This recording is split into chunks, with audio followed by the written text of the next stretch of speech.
Hello friends, welcome to my YouTube channel.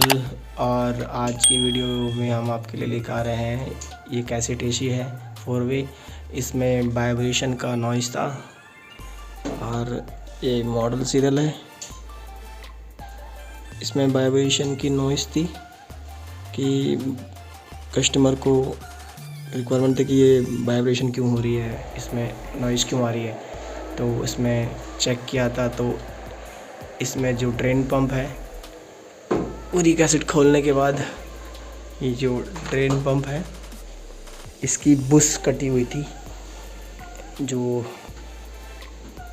Insulator होता है, जो वाइब्रेशन इंसुलेटर कहते हैं इसको, ये पंप के अंदर लगाई जाती है ताकि जो वाइब्रेशन की नॉइज़ ना वो दब जाए। तो ये आज चेंज कर रहे हैं। ये राजन भाई है हमारे, पंप में चेंज कर रहे हैं। और ये पीसीबी है कंट्रोल, और ये फैन पीसीबी है। बाकी आप देख रहे हैं कैसेटों में क्या क्या चीज़ लगी होती हैं और कैसे फुल्ली ओपन है।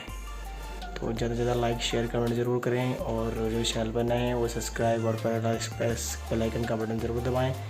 और thank you watch my video.